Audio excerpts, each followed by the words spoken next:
रात्रि वाल्मीकि गौतम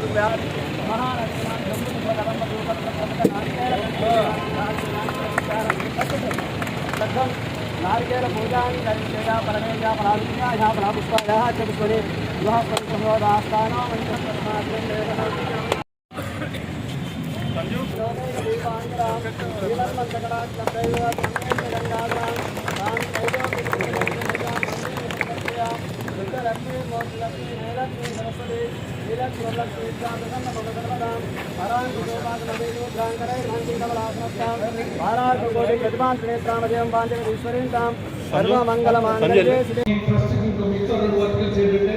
ఇంకోటి stop accidents అని ఇంకోటి సొసైటీ టు ప్రివెంట్ అది కూడా మళ్ళీ నేను ఆర్థోపెడిక్ సర్జన్ కాబట్టి రోజు యాక్సిడెంట్స్ చూస్తుంటాను.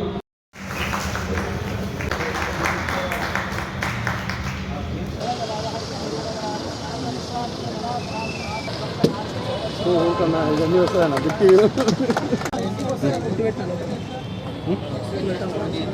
ఎక్స్ట్రీమిషన్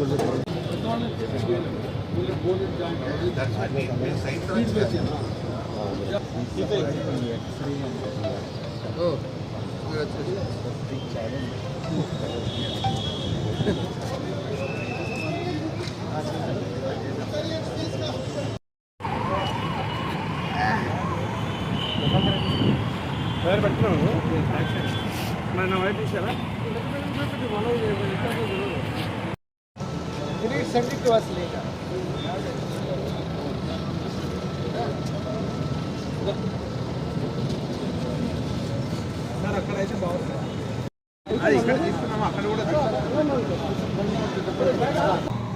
Lakhs of rupees, and this magic has happened with a contribution of 8.5 lakhs from the Rotary Club of Secunderabad.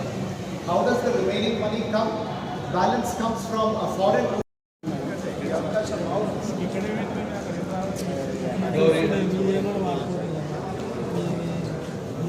Good morning everyone. నా ప్రెస్ ఫ్రెండ్స్ అందరికీ చాలా హృదయపూర్వక శుభాకాంక్షలు. మా 20-30 ఏళ్ళ నుంచి ఇక్కడ నేను ప్రాక్టీస్ చేస్తున్నాను. నేను చేసిన పనులని మీ అందరికీ తెలుసు. ఇవాళ ఇది ఇంకా చాలా గొప్ప పని. ఇందాక మీకు చెప్పినట్టు నేను నా చర్మాంకంలోకి వచ్చాను. ఇప్పుడు 65 ఏళ్ళు నాకు. సో ఇప్పుడు ఇక సంఘసేవ జనాలకి అఫ్కోర్స్ చేయాలని చెప్పి తాపత్రయం. ఆ సందర్భంగా ఈ సర్వేజన ఫౌండేషన్ పెట్టాం. దాంట్లో ఇండియాలోనే ఫస్ట్ ఇది ఒక mobile bone and joint clinic with attached X ray unit. X ray unit attachment చాలా కష్టం, అయినా ఎక్స్రే అటాచ్ పెట్టి ఇక్కడే డిజిటల్ ప్రింటర్ కూడా ఉంటుంది. అంటే నేను రిమోటెస్ట్ విలేజెస్లో కూడా వెళ్ళిపోయి అసలు కదలలేని వాళ్ళ దగ్గరికి నేను వెళ్ళిపోయి వాళ్ళు రావక్కర్లా అక్కడే ఎక్స్రే తీసి అక్కడే వాళ్ళకి ఏ ట్రీట్మెంట్ చెప్పి వాళ్ళని హైదరాబాద్ తీసుకొచ్చి మా కిమ్స్ హాస్పిటల్ సర్వజన ఫౌండేషన్ కొలాబరేషన్లో వాళ్ళకి ఫ్రీగా మోకాళ్ళ ఆపరేషన్ అవనివ్వండి, తుంటి జాయింట్ ఆపరేషన్ అవనివ్వండి, లేకపోతే ఎముకలు అతుక్కోకుండా ఉన్న ఇబ్బందులు అవనివ్వండి, ఏదైనా సరే ఎముకలు కీళ్ళకి సంబంధించి అఫోర్డబిలిటీ అంటే వాళ్ళకి ఏమాత్రం ట్రీట్మెంట్ చేసుకోవాలని ఆర్థిక దుస్థితిలో ఉన్న వాళ్ళకి మేము రెడీగా ఉన్నామని చెప్పడానికి ఈ ఫౌండేషన్ స్టార్ట్ చేసాం. ఇది ఒక రకంగా బోన్ అండ్ జాయింట్ ప్రాబ్లమ్స్కి ఆరోగ్యశ్రీ లాంటిది.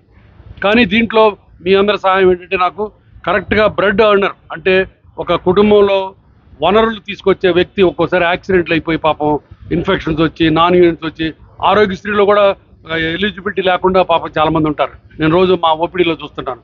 అలాంటి వాళ్ళకి సేవ చేయాలని ఇది ఒక కార్యక్రమం. తర్వాత మోకాళ్ళు అరిగిపోయి మోకాళ్ళు రిప్లేస్మెంట్ ఆరోగ్యశ్రీలో లేదు, మీ అందరికీ తెలుసు. మోకాళ్ళు అరిగిపోయి పాపం కొంతమంది ఆడవాళ్ళు ఇంట్లో అసలు కదలలేని పరిస్థితుల్లో మంచానే పడుకొని అదే మంచంలో కాలకృత్యాలు తీర్చుకొని చాలా దుశ్చితమైన భయంకరమైన పరిస్థితుల్లో ఉంటారు. వాళ్ళందరికీ మోకాళ్ళ ఆపరేషన్ చేసి వాళ్ళకు ఒక డిగ్నిటీ ఆఫ్ లివింగ్, వాళ్ళ జీవితం మీద మరి ఒక రకమైన భరోసా ఇవ్వాలని రెండో తాపత్రయం. మూడో తాపత్రయం బ్రెడ్ ఎర్నర్స్ అంటే మగాళ్ళు వయసు 60 ఏళ్ళకి మోకాళ్ళు అరిగిపోతాయి, మోకాళ్ళు ఆపరేషన్ చేయించుకోలేరు, ఏ పని పాట చేయలేరు. వాళ్ళని కూడా రోజు చూస్తుంటాను. ఇట్లా వీళ్ళందరికీ కూడా ఆపరేషన్లు చేసి నాకు చేతని సహాయం చేయాలని ఈ తాపత్రయంతో ఇది స్టార్ట్ చేశాను. ఇదే రకంగా మీ అందరికి కూడా నిజంగా పేదరికంలో ఉండి వాళ్ళకి మోకాళ్ళ ఆపరేషన్ చేస్తే వాళ్ళు మళ్ళీ సంఘంలోకి వెళ్ళి వాళ్ళ పొట్ట వాళ్ళు పోసుకునేట్టు ఉండే పరిస్థితిలో ఉన్న వాళ్ళని మీరు ఎవరైనా ఉంటే మాకు తీసుకురండి, మేము తప్పకుండా చేస్తాం. అట్లనే తాతలు ఎవరన్నా ఉంటే మీ ఊళ్ళలో చేయాలనుకుంటే దాతలు కూడా ముందుకొచ్చి మాకు సహాయం చేయండి. ఇది ఎందుకంటే ఒకటితో అయ్యే పని కాదు, 1 రూపాయితో అయ్యే పని కాదు, కొన్ని కోట్ల రూపాయలు ఖర్చు అవుతుంది దీనికి ఫౌండేషన్కి. సో అలానే ఆ దాతలు కూడా పెద్ద హృదయంతో వచ్చి మీ ఊళ్ళలో అడాప్ట్ చేసుకుంటే మేము వచ్చి విలేజెస్లో ఎంత రిమోట్ విలేజ్ అయినా వచ్చి ఆర్థోపెడిక్ సర్జన్స్ అక్కడ ఈ బోన్ అండ్ జాయింట్ ప్రాబ్లమ్స్కి సొల్యూషన్స్ ఇస్తామని చెప్పి ప్రస్తుతంగా అందరికీ చెప్పుకుంటారు. పూర్తి స్థాయిలో ఉచితమైన పూర్తి స్థాయిలో ఇస్తే 1 రూపాయి కూడా తీసుకో. ఎక్స్రే దగ్గర నుంచి ఆపరేషన్ దాకా ఫ్రీ.